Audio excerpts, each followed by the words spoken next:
A continuación vamos a tener a la doctora Oriana Bastidas. Oriana también es compañera del doctor Jorge Marín y mía. Trabajamos en varias instituciones en la ciudad de Medellín y Oriana nos va a hablar de un tema que como grupo nos apasiona bastante porque hemos visto de primera mano cómo se comportan los pacientes cuando hacemos esto y es la estimulación de la rama izquierda. Bienvenida, Oriana. Buenos días a todos y muchísimas gracias por estar aquí en este momento. Entonces vamos a hablar de la rama izquierda y qué evidencia tenemos en la actualidad. Entonces todos sabemos que la falla cardíaca es una enfermedad bastante prevalente, es una enfermedad que a medida que nos vamos volviendo más viejitos, pues va a ser aún más prevalente, por encima de los 70 años aumenta al 10%. Es una enfermedad costosa que produce una alta mortalidad, incluso la mortalidad está comparada a la del cáncer. Las causas de muerte están asociadas a falla avanzada y a arritmias que producen muerte súbita. Sin embargo, a pesar que los dispositivos hasta la actualidad y los dispositivos de resincronización disminuyen esa morbimortalidad, solo entre un 22 a un 47% de los pacientes reciben terapia de resincronización. Bueno, entonces vamos a empezar con unas definiciones de lo más importante que tenemos en la falla cardíaca y por qué necesitamos resincronizar a estos pacientes. Y se trata de la disincronía. ¿Qué es disincronía? Es una afección en la que el ritmo en el ritmo cardíaco hay una alteración en la conducción que provoca una disfunción ventricular que va a llevar a insuficiencia cardíaca. Tenemos disincronía eléctrica. En la disincronía eléctrica hay una propagación alterada del impulso y eso produce una alteración en la conducción de miocito a miocito y eso va a producir un QRS ancho. Disincronía mecánica, que es ausencia de una contracción ventricular coordinada, y esa disincronía eléctrica va a producir disincronía mecánica. Entonces, ¿por qué es importante la disincronía en la falla cardíaca? La prevalencia de esa disincronía ventricular está entre el 20 al 40% de los pacientes con insuficiencia cardíaca y QRS estrecho, y en los pacientes que tienen QRS ancho, sobre todo aquellos que tienen más de 150 milisegundos, es aún más prevalente, entre el 80 al 90%. Por eso, en las guías se ha incluido a los pacientes que tienen QRS mayor de 150 milisegundos. Hay distintos tipos de disincronía, como vimos, y la disincronía eléctrica puede estar asociada a una arritmia, a bloqueo de rama izquierda, a la preexcitación o en aquellos pacientes que tenemos estimulación ventricular por un marcapasos o por cualquier dispositivo que sea en un alto porcentaje la estimulación. Entonces, ¿por qué es importante el bloqueo de rama izquierda en la falla cardíaca? El bloqueo de rama izquierda afecta negativamente el rendimiento sistodiastólico del ventrículo izquierdo. Esto va a producir una disfunción del metabolismo celular, de la señalización celular, de la estructura de esas células y aumento de la remodelación del tejido. Suele acompañarse con cambios estructurales cardíacos importantes dados por la irrigación de la rama izquierda y puede inducir insuficiencia valvular, disfunción del músculo papilar y alteración mecánica. ¿Y por qué tiene tanta importancia déjenme, yo pongo el puntero por acá. Miren, esto es una activación eléctrica de un corazón normal. Así se despolariza el corazón para hacer la contracción. Miren, acá tenemos en el electrocardiograma un V1. Miren que la velocidad de conducción es bastante similar tanto en todas las partes pues, del ventrículo izquierdo, solamente la pared libre se demora un poquito más, ¿ya? Pero cuando tenemos bloqueo de rama izquierda, miren que se va a despolarizar primero el ventrículo derecho y para pasar a despolarizar el ventrículo izquierdo, vamos a tener que ya solamente en este pedazo del septum 40 milisegundos para llegar al ventrículo izquierdo. Y después toda esta despolarización va a tener que encontrar las fibras de Purkinje y hasta que encuentre las fibras de Purkinje, miren que la velocidad es muy lenta, 120, 140 milisegundos. ¿Ya? Y el mayor problema va a ser esta pared libre del ventrículo izquierdo. Entonces, a medida que el corazón está más grande o que tenemos más dilatación, pues más se va a demorar esa despolarización de esta parte del ventrículo. Y tradicionalmente lo que hemos hecho es que se ponía un electrodo en el seno coronario para tratar de llegar a esta parte a través del seno coronario y hacer un poco de resincronización con un cable a través del seno coronario. Entonces, la terapia de resincronización cardíaca ya sabemos que modifica el curso de la enfermedad, produce un remodelamiento inverso en pacientes con falla cardíaca, tiene un impacto significativo a distintos niveles, mejora la sobrevida, disminuye la tasa de hospitalizaciones y mejora la fracción de eyección. ¿Y por qué resincronizamos a los pacientes? Y ojo, no estoy diciendo que la terapia médica no sea adecuada para los pacientes. La terapia médica por sí sola muestra unas tasas de respuestas más o menos del 15%. Eso no quiere decir que a los pacientes que los resincronizamos no le vamos a dar terapia médica. De hecho, las indicaciones por las guías es que el paciente tenga fracción de eyección menor del 35%, que esté en una clase funcional 2, 3 o 4, a pesar de tener terapia médica óptima. Todos los pacientes deben llevar la terapia médica. Y la resincronización alcanza unas tasas de respuesta entre 75 y 85%. ¿Eso qué quiere decir y qué se traduce en los pacientes? Que hay una mejoría significativa en la calidad de vida de nuestros pacientes, se mejora el test de caminata de 6 minutos, el estado funcional y la fracción de eyección. Estos son datos de estudios que ustedes conocen como el MADIT, etcétera.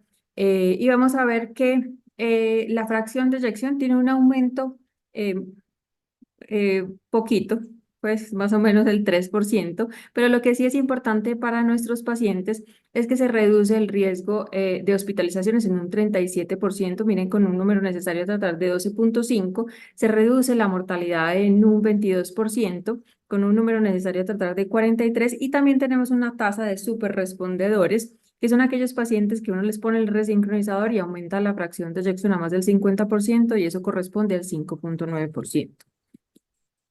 Estas son las indicaciones de las guías, todos las conocemos, pacientes, como vimos anteriormente, con fracción de eyección menor del 35%, que tengan bloqueo de rama izquierda, que estén en clase funcional 2 o 3 o 4 y que tengan terapia médica óptima, por eso hago hincapié en la terapia médica óptima.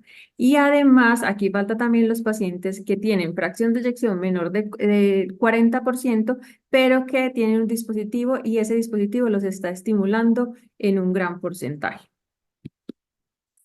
Y entonces aquí tenemos todos los tipos de resincronización. Tenemos la resincronización convencional a través del seno coronario y tenemos dos que son fisiológicas o estimulación del sistema de conducción, ya sea a través del GIS o la rama izquierda. Y como ustedes pueden ver acá, en la rama izquierda se ha incluido la estimulación de la rama, la estimulación de un fascículo, la estimulación septal y la estimulación septal profunda. Y vamos a ver más adelante si todo esto es igual, porque hasta el momento habíamos pensado que son equivalentes. Entonces, ¿cuáles son los problemas del sistema del seno coronario, de la resincronización a través del seno coronario? ¿Y por qué estamos hablando de estimulación fisiológica? Miren acá que aquí tenemos una fluoroscopia en izquierda. Normalmente nosotros lo que hacemos es canular este seno coronario, metemos medio de contraste y la venita que queremos, a la cual queremos llegar y meter el electrodo es una vena lateral. Pero el problema de esto es que gran porcentaje de los pacientes van a tener una vena que es lateral, pero que puede ser lateral hacia anterior o hacia posterior. Ya sabemos que poner el electrodo en la interventricular anterior o en la vena media induce mayor mortalidad. El 50% va a tener más de una vena. Del 8 al 12% no van a tener ninguna vena. Y eso solo lo vemos cuando entramos al corazón, hacemos la inyección de medio de contraste. Así que va a depender no solamente de la experiencia del operador, sino de la anatomía del paciente, que solamente la conocemos cuando llegamos al procedimiento. ¿Y cuáles son los problemas, además de este procedimiento? Que uno de cada 3 pacientes va a tener estimulación del frénico y realmente esto puede ser muy fastidioso y muy doloroso para los pacientes. Hay algunos que dicen, no, quíteme esto, yo ya no me lo aguanto. Se pueden dislocar los cables y hay un aumento del umbral y pérdida de la captura. Y si ustedes ven, tiene bastante lógica que a largo plazo aumente los umbrales o haya pérdida de la captura. El cable es un cable que no tiene un mecanismo de fijación específico, una fijación activa, simplemente va metidito por el seno coronario. Y cuando está metido dentro del seno coronario, esa vena se puede trombosar. Si se trombosa y queda pegado a la pared, pues no pasa nada, simplemente él va a seguir estimulando. Pero si se trombosa y queda en la mitad del trombo, eso se va a comportar como un aislante. Y ese aislante hace que haya pérdida de la captura finalmente. Entonces, Por todos estos problemas empezamos a hablar de los beneficios de usar el sistema de conducción. ¿Y cuáles son esos beneficios? Se restaura la secuencia normal de despolarización y repolarización. Puede reducir el efecto porarrítmico y proarrítmico de la terapia de resincronización porque a través del seno coronario tenemos dos frentes de onda que están chocando. Hay una mejoría en la respuesta hemodinámica aguda, mejoría de la fracción de eyección, de la duración del QRS, que realmente que es lo que buscamos todos los electrofisiólogos cuando ponemos un resincronizador, que el QRS se ponga más angosto y puede reducir la hospitalización por falla y la mortalidad. ¿Cuáles son los problemas iniciales? Vamos a hablar primero del GIS, de la estimulación en el GIS. ¿Cuáles eran los problemas que teníamos con el GIS y por qué ya ha entrado en desuso? Simplemente los umbrales eran muy altos porque el GIS tiene un aislante natural. Otro problema es que a veces no soy capaz de franquear el nivel del bloqueo que tenga el paciente porque estoy estimulando muy arriba, ¿ya? La mayoría de los pacientes van a necesitar una revisión de los electrodos más o menos en el 11%.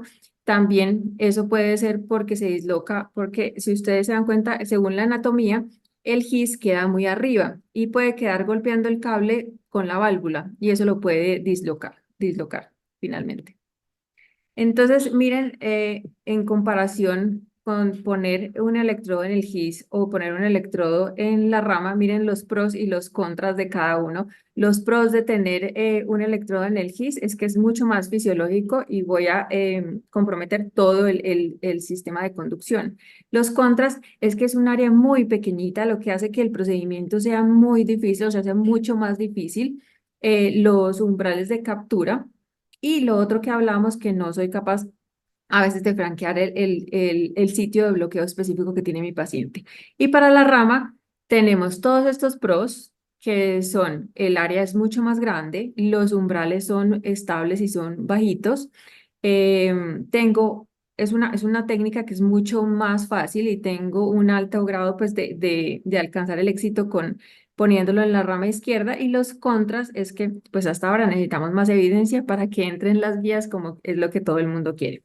Entonces en el 2017 el doctor Wan describió su técnica para estimular la rama izquierda. Entonces, miren, estos son todos los niveles que tenemos del sistema de conducción. Aquí tenemos el GIS proximal, acá tenemos la rama derecha, tenemos la rama izquierda y ya les voy a mostrar qué pasa con estimular esta parte que es septal o alguno de los fascículos.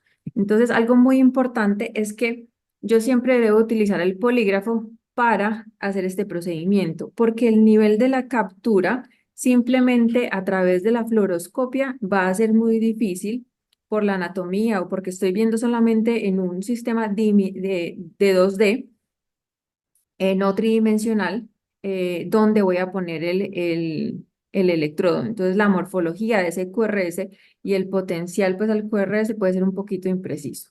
¿Cómo se logra la captura de la rama izquierda? La técnica es bastante sencilla. Simplemente yo voy a poner voy a hacer la punción, meto la camisa, la que ustedes se acostumbren pues a usar. Nosotros utilizamos bastante Medtronic y Boston.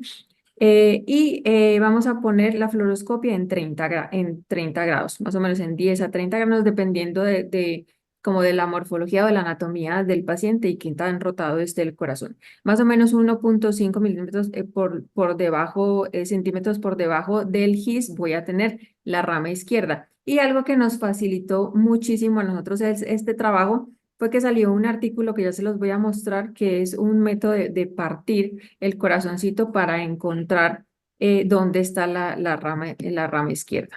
Entonces, miren, acá este es un artículo de nosotros en el cual tenemos aquí es donde vamos a estimular en la rama. Este es el artículo que les digo, uno dibuja en la fluoroscopia toda la silueta cardíaca y hace esta partición del corazoncito y más o menos voy a tener entre 4 y 5, 7 y 8 en esta parte de aquí, la rama izquierda.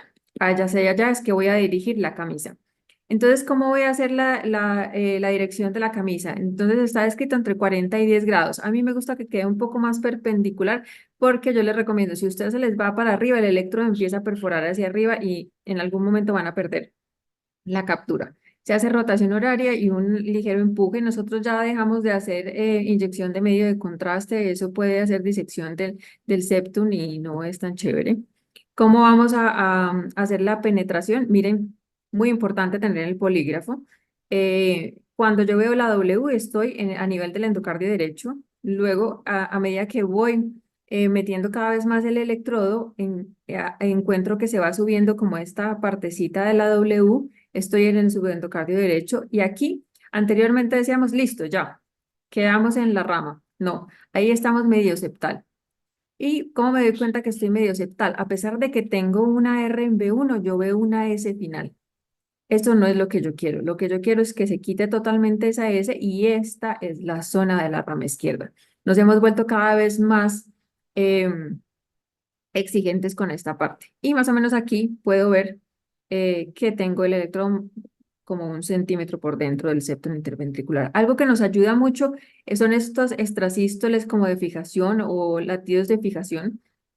Cuando yo empiezo a penetrar en el septum, voy a empezar a ver estas extrasístoles que tienen QR, RS o RR'. En ese momento yo puedo decir que debo parar y debo revisar si ya estoy en la rama izquierda. Miren, este QRS inicial como estaba de feo. Este es la estimulación de la rama izquierda y acá tenemos el ajuste de los ABs, que sería otra charla adicional, pero yo le ajusto los ABs y juego pues con la programación y miren el QRS tan hermoso que tenemos en este electrocardiograma. ¿Cuáles son las medidas que hacemos en sala? Entonces, medimos desde el estímulo hasta el final del QRS, medimos desde el estímulo al pico en B6. Y ya les voy a mostrar cuáles son esos criterios específicos para definir que estoy en la rama izquierda y el total del QRS y del B1 al B6 que está por acá, B1 al B6. Entonces, ¿cuáles son esos criterios? Esos criterios, la transición de la morfología, que yo vaya viendo lo que les acabo de nombrar, de W, que vaya subiendo la R y tengo una R final sin S. El del estímulo al pico del B6 o el Stimel BAT menor de 74 en pacientes con bloqueo de rama izquierda menor de 90. Algo muy importante es que cuando yo tengo un incremento súbito de este Stimel BAT, más de 15 milisegundos, perdí la captura de la rama. Y el B1 al B6, que esté prolongado, el valor es más de 33 o más de 44. Voy a intentar hacer una captura anódica. ¿Y cuál es la evidencia de hacer todo esto? Entonces, miren acá, esto es un metaanálisis en el cual se compara la rama izquierda con la estimulación por el seno coronario y esta es la fracción de eyección antes y después de la rama izquierda y favorece la rama izquierda. Esta ya es la comparación en cuanto a la fracción de eyección de la rama izquierda versus al seno coronario y es mejor para la rama izquierda. En cuanto a la clase funcional de los pacientes, mejora con la rama izquierda comparado con el seno coronario. Y yo sé que hasta el momento, como no está incluido en las guías definitivamente, algunos grupos de electrofisiología todavía prefieren intentar hacer el seno coronario y después, si no les da, poner la rama izquierda. Pero nosotros tenemos un estudio en el cual incluimos pacientes, nosotros desde hace mucho tiempo hacemos solamente rama izquierda como primera opción y dejamos el seno coronario cuando no logramos hacer lo demás. Y este es un estudio en el cual incluimos todos los pacientes de rama izquierda como primera línea. Y miren que es mucho mejor para los pacientes, es un compuesto de causa por de mortalidad por cualquier causa y hospitalizaciones y le va mucho mejor a la rama izquierda. Y en cuanto a la disminución de las hospitalizaciones también. Este es un metaanálisis. Miren que todo lo que tiene un asterisquito es que es significativamente, es estadísticamente significativo. Miren que el QRS también mejora para la rama izquierda. El cambio en la fracción de eyección también es mejor para la rama izquierda. Y algo que es muy importante para nosotros, que es el tiempo de procedimiento y el tiempo de fluoroscopia. El tiempo de procedimiento es mejor para la rama izquierda, excepto para el doctor Villarroman, que no sé por qué le dio más largo para la rama izquierda. Y para la fluoroscopia también es mejor para la rama izquierda. Cuando nosotros hicimos los estudios iniciales, pues no nos dio para mortalidad, pero cuando uno junta todos estos estudios, este es un metaanálisis bastante reciente y vean que arriba la mortalidad también favorece la rama izquierda y las hospitalizaciones también. Y como les había mostrado anteriormente, les dije que cuando hablamos de la estimulación de la rama izquierda se había incluido en esto que era como equivalente estimular el septum o bien profundo en el septum. Esto es lo que nosotros vemos en sala cuando estimulamos la rama izquierda, vemos que el stimul pad es mucho más cortico que comparado con el estimular el septum, simplemente porque estamos tomando más parte del miocardio y también el B1 o B6 va a ser un poco menor. Y vamos a ver qué es mejor, si estimular la rama izquierda o estimular el septum, o si es igual. Entonces, en este estudio, nosotros incluimos pacientes que llevamos a rama izquierda, pacientes que se llevaron a seno coronario y pacientes a los cuales quedaron con una estimulación septal. Y realmente no es lo mismo. Siempre es mejor estimular la rama izquierda. De hecho, puede ser deleterio para los pacientes tener una estimulación del septum. Acá tenemos el compuesto y acá tenemos las hospitalizaciones. Y siempre es mejor estimular la rama izquierda. En cuanto al QRS, siempre va a ser mejor, va a ser más pequeño el QRS con la rama izquierda versus el septal. Postprocedimiento, la fracción de eyección siempre va a ser mejor para la rama izquierda. El cambio en la fracción de eyección también es mejor para la rama izquierda y el impacto en la calidad de vida de los pacientes o en la clase funcional también es mejor para la rama izquierda. Y lo que todo el mundo le importa y lo que todo el mundo quiere a largo plazo es que esto se incluya en las guías. Ya está incluido en algunas guías, no como primera línea, como pueden ver, pero se puede utilizar en los pacientes que nosotros escojamos, pues para ponerles la rama izquierda. Ya está en las guías, no como primera línea, advierto, pero en las guías dice que si usted es un operador con mucha experiencia en rama izquierda o en estimulación del sistema de conducción, puede preferir hacer la rama izquierda antes que el seno coronario. ¿Cuáles son las conclusiones de esto? Es que la estimulación de la rama izquierda cada vez ha ganado más terreno. La aceptación de la técnica ha sido más veloz que el desarrollo de las herramientas, porque todas las herramientas que tenemos en la actualidad fueron diseñadas para la estimulación del GIS. Gracias a Dios funcionan y nos funcionan bastante bien para estimular la rama izquierda. Su principal uso es el reemplazo de la resincronización por la estimulación por el seno coronario, que ya vimos que tiene bastantes problemas y los resultados son bastante alentadores. Hay aumento en la fracción de eyección, aumento de la clase funcional, reducción de la mortalidad y de las hospitalizaciones y nosotros lo vemos en la consulta. Nuestros pacientes mejoran muchísimo. Y faltan varios años pues, para tener estudios aleatorizados. Sin embargo, ¿por qué no cambiar algo que tiene un sustento, que es fisiológico, que tiene un sustento que ya se ha demostrado que funciona, que es de bajo riesgo y que es mucho más fácil? La técnica es mucho más fácil que poner un seno coronario. Muchas gracias, Oriana, por Muchas esta gracias. presentación.